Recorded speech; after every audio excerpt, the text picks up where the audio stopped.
tuning into HOLLYWOOD. My name is Elise Hollywood Evans, and I'm here at the Berkeley Black Repertory Theater. And I am backstage with the amazing Christopher Williams. Oh my God, I'm sweating. Hi. Oh my God, how you doing?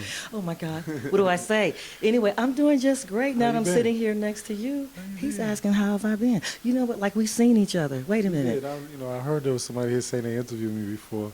And I didn't know exactly who they were talking about. Then I saw you in the audience. I was like, hey, you remember that day we had? You remember that day? That's right, that's right. And then I saw you at the breast cancer event. Exactly. And as a matter of fact, I snuck up there on stage. I remember. You saw that? It was fun though. Tony, everybody was on stage. A lot of great musicians. It was band. It was a jam. It was a jam, but here's the deal. When I saw you up there and everybody was around you, and I was like, hold up.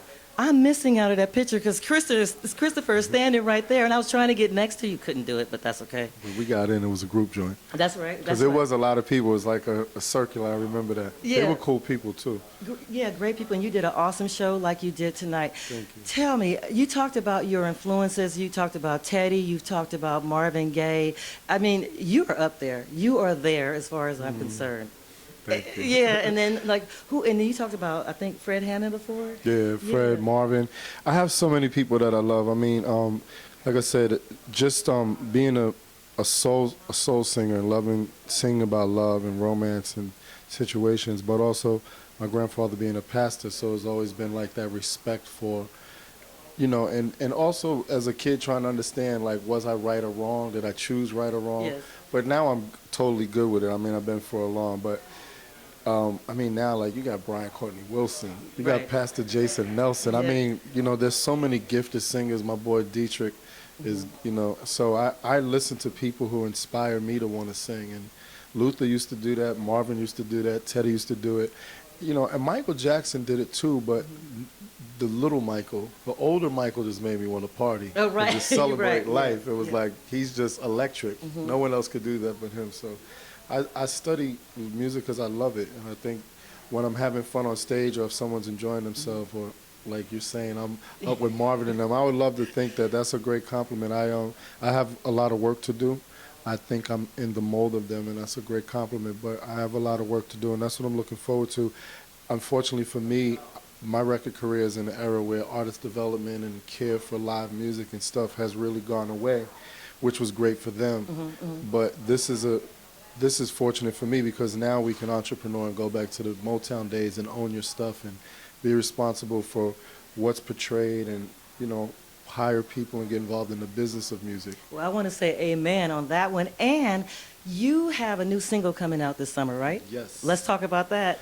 Well, you know, it's funny. I had a single, and then I heard this song called Showgirls that I started working on with this kid named Chino, very talented brother out of Los Angeles.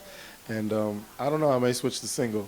Oh. So I'm actually going to LA to record the rest of the record Okay. and get it finished. But yeah, August is going to be the release date. We're super duper duper excited because I love singing, dreaming, and all this stuff. But I want to sing something new so bad. That's why I sing everybody else's stuff. I sing everybody's stuff. No, he does, and he does it so well. But this is what I'm looking forward to. The band. Chris is coming out with the band, you guys. He's taking it back, old school. Come on, I want to talk about I'm excited. Never again with a track. Y'all heard it. Never again. Never again with a track. That's a song. Never again with a track. Let's do a duet. Never again with a track. Never again with a track. Once you go in, you're coming back. Oh, that's right. That's right. So tell me, you act, because we've seen you in New Jack City, but you do plays. Do you have a play coming up? No, I don't. I'm working on My Brother's Keeper, which is a film that we're trying to also another intellectual property that we own that we're trying to get out and self-finance it and trying to get one of these movie houses to think that it'll be cool to put it on the screen. So it's a great idea. I can't say everything about it, but we got a really good flow of the first New Jack and the new generation. And the movie's actually about marijuana prohibition and what's going to happen in America as it did once with the alcohol. So and understanding that it's business, and you see how it's saving California's economy and Colorado's economy. Yes. So I think, you know, it's a touchy thing because the FCC doesn't want you to know how good it is for you.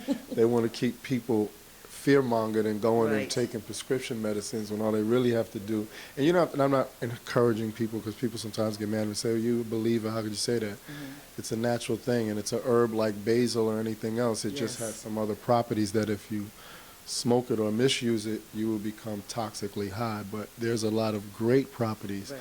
that are very healing and could help a lot of people that are dealing with a lot of different physical situations from the food that we're eating. Exactly. Anyway, I want to talk about your WWW because the last time you talked about you on stage, you said, I'm into WWW, and I could never repeat that. Worship women. And what?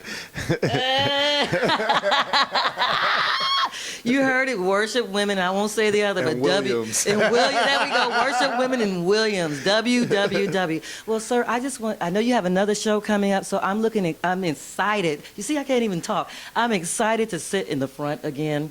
He sings to all the ladies. He sings everything, and he can sing a cappella so well on his back, on his head, upside. I don't know. He could sing anything, anywhere, anytime.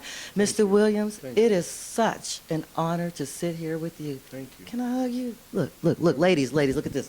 Look at this. Okay. Rewind. Well, okay, not only is he an awesome vocalist, the man can act, y'all, and he acts in plays. Let's talk about, you have any plays coming up? I do have a play. It is called, you know the play. You know, I do know the play, Woman to Woman by Yes. Renee Marguerite. Yes, it's a wonderful play written by a really great writer. And we're actually doing it on Mother's Day at the Wilshire Ebell Theater in Los Angeles. And I'm not sure exactly who's starring in it other than me, Right. but it's going to be a great show because I didn't write it. I read it.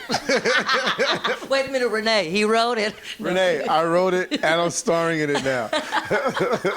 No, Right. no, Renee. I'm actually the reason why when we did it before, I thought you meant touring because you know Yes. the touring the plays, but this is something I think she wants to test out and get some Right. people to see what it looks like. And if it's great, I'm sure we probably may be touring it. That's right, and the perfect choice, Mr. Christopher Williams. Again, thank you for your time, sir. Thank you, baby. The next show, in like 5 Mother's minutes. Day, Los Angeles, Yeah. Woman to Woman. That's right.